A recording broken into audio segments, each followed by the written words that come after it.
भारत के संविधान मोरे बाबा साहब भइले सपनवा।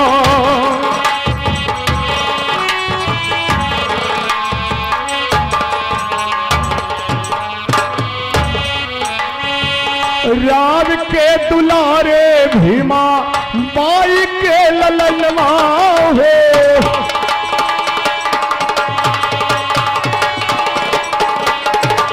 लिख के संविधान बाबा धैले हो सपनवा हो।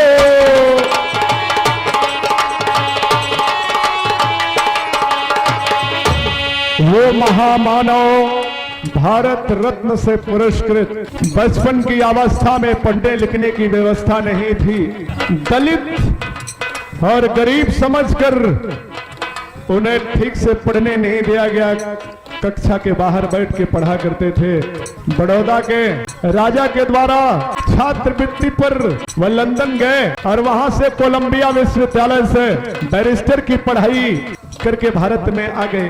परिचय में बताया जा रहा है कि बाबा भीमराव अंबेडकर, जिनके माता का नाम भीमाबाई और पिताजी का नाम रामजी सकपाल था, 1947 में जब भइल देश आजाद हो,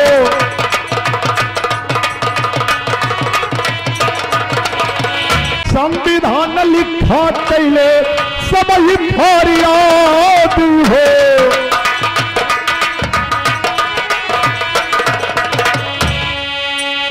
1947 में उस समय अंग्रेजों भारत छोड़ो करो या मरो का नारा चल रहा था।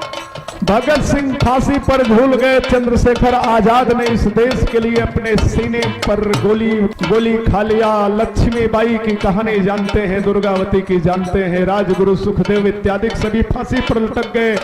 चैन अमन हमें मिले, हमारा देश आजाद हो जाए, इसीलिए 1947 को भारत को आजाद माना जाता है, लेकिन पूरी तरह से नहीं। अंग्रेजों ने कहा कि आजाद कर दूंगा, पर देश को चलाओगे कैसे? कोई कानून चाहिए, कोई संविधान चाहिए।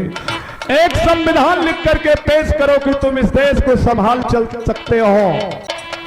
1947 में जब देश आजाद हो,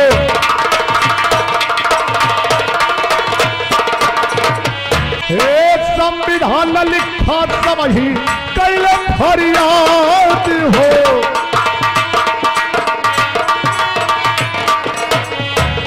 ओ लिखी के भारत के संविधान मोरे बाबा साहब हो गईले सपनवा हो।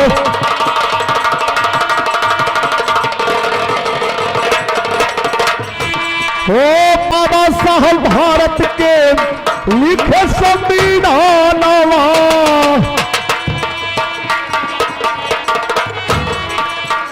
बात को गौर करिए। 13 मेंबर और बसरत पे बाबा साहब ने अकेले भारतीय संविधान को लिखा। अरे दोनों हाथे बाबा साहब अरे लिखे संविधानवा।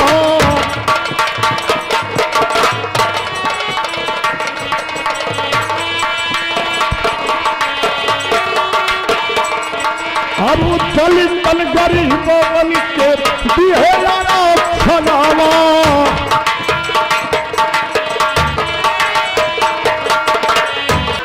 दोनों हाथ से लिख रहे हैं संविधान को। दोनों हाथे बाबा साहब और लिखे संविधानवा हो।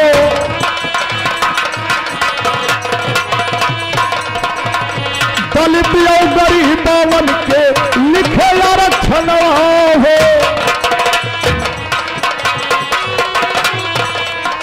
लिख दिया आरक्षण में, और क्या लिखा?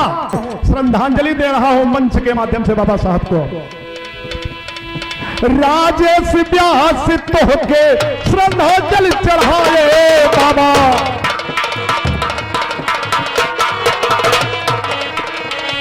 दलितन गरीबन के आरक्षण दिलाए बाबा।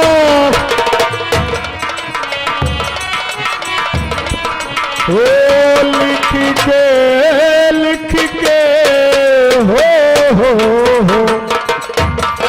हो लिख के भारत के संविधान मोरे बाबा साहब भैले सपार।